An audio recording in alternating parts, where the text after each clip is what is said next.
Verdong jadi agen dadakan pemain keturunan. Titik lemah timnas Indonesia yang wajib dibenahi, tinggalkan level ASEAN, terbukti timnas Circle Asia. Simak informasi selengkapnya sebagai berikut.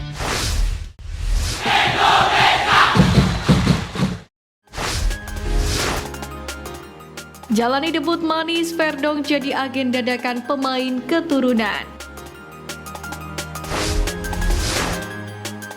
Keberhasilan Calvin Verdong menjalani debut manis bersama timnas Indonesia turut membuat pemain keturunan lainnya membuka mata untuk membela tim merah putih. Sebagaimana diketahui, Calvin Verdong debut sebagai starter kala mempermalukan Filipina. Ia langsung mendapatkan kepercayaan dari Sintayong menempati wingback kiri. Performa pemain berusia 27 tahun ini sangatlah impresif. Tak ayal ia mendapatkan pujian dari pecinta sepak bola tanah air. Usai membawa skuad Garuda lolos putaran ketiga kualifikasi Piala Dunia 2026, Calvin Verdong turut membagikan momen tersebut lewat unggahan akun Instagram pribadinya. Menariknya dalam unggahan ini, dua pemain keturunan yang tengah menjadi incaran PSSI yakni Ole Romeni dan Miss Hilgers turut menyanjung performa Calvin Verdong. Hilgers memberikan komentar singkat dengan emoji tangan menelungkup, sedangkan Romeni menuliskan "Wow".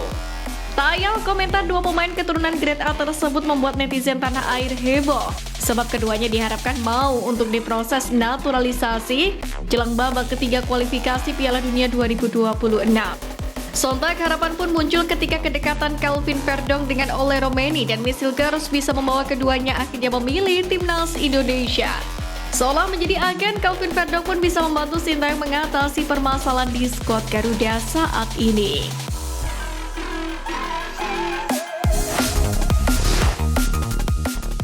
Titik lemah timnas Indonesia yang wajib dibenahi. Pertama, bek kanan.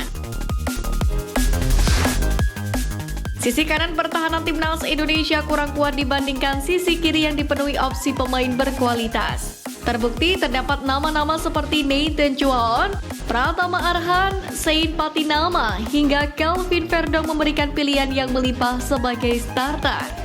Pengalaman dan keberadaan pemain bintang membuat lini pertahanan sisi kiri timnas Indonesia kokoh dan sulit untuk ditembus lawan. Namun di sisi kanan, Sintayong harus berpikir keras untuk mencari kombinasi yang pas. Tercatat hanya Asnawi Makwalam dan Sandi Walsh yang konsisten bersaing di pos tersebut. Sementara Yaakob Sayuri lebih layak dipasangkan sebagai winger lantaran memiliki kecepatan dan menyerang yang lebih bagus. Kedua, ujung tombak. Meskipun sudah memiliki barisan penyerang seperti Rafael Struijk, Dimas Drajat, dan Ragnar Oratmangun, timnas Indonesia masih kesulitan dalam menyelesaikan peluang di lapangan.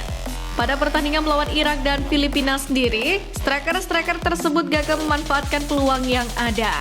Bahkan, Marcelino sempat didapuk sebagai penyerang tengah namun masih nihil. Sintayong sendiri merasa kecewa dan berjanji akan melakukan evaluasi. 3. Posisi kiper. Martin Paes masih menunggu kepastian dari PSSI terkait kemungkinan merapat ke timnas Indonesia, tergantung dari hasil sidang pengadilan arbitrase olahraga atau CAS terkait gugatan PSSI terhadap FIFA perihal syarat perubahan asosiasi. Sambil menunggu Paes, PSSI kini dihadapkan pada situasi kiper yang kualitasnya belakangan diragukan. Meskipun Sintayong memiliki Nadeo Argawinata, Adi Satrio sebagai kiper cadangan, namun kedalaman pos penjaga gawang timnas Indonesia dinilai masih kurang. Untuk menghadapi lawan-lawan berat di babak ketiga kualifikasi, PSSI perlu mendesak CAS, yakni untuk segera menggelar sidang guna mempercepat keputusan terkait Martin Paes.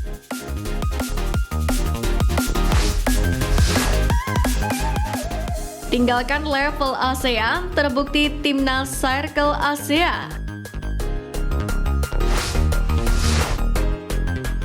Melansir dari laman resmi ALC, timnas Indonesia yang melaju ke putaran ketiga babak kualifikasi Piala Dunia 2026 akan segera menghadapi negara-negara raksasa sepak bola di benua Asia.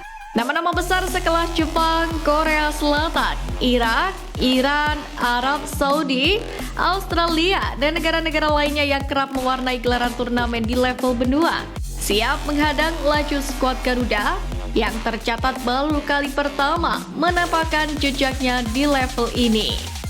Artinya timnas Indonesia sudah tak lagi membuka persaingan dengan negara-negara yang berada di kawasan Asia Tenggara. Pasalnya, melansir dari laman AFC, para wakil Asia Tenggara lainnya seperti Myanmar, Vietnam, Filipina, Thailand, Singapura, dan Malaysia yang menjadi perwakilan kawasan di putaran kedua ini dipastikan rontok dan terhenti langkahnya. Bahkan ironisnya negara-negara Asia Tenggara seperti Myanmar dan Singapura serta Filipina harus berstatus sebagai tim juru kunci karena kalah bersaing dengan lawan-lawan yang satu grup dengan mereka. Di lain sisi, melajunya timnas Indonesia ke putaran ketiga babak kualifikasi Piala Dunia 2026 ini juga seolah menandakan keberadaan dan posisi Indonesia saat ini sudah mulai merambah ke level benua. Jika dulu para penggemar skuad Garuda sudah harus menantikan dan berdebar-debar jantungnya saat berhadapan dengan tim sekelas Thailand, Malaysia, Vietnam maupun Singapura, untuk saat ini levelnya sudah berganti.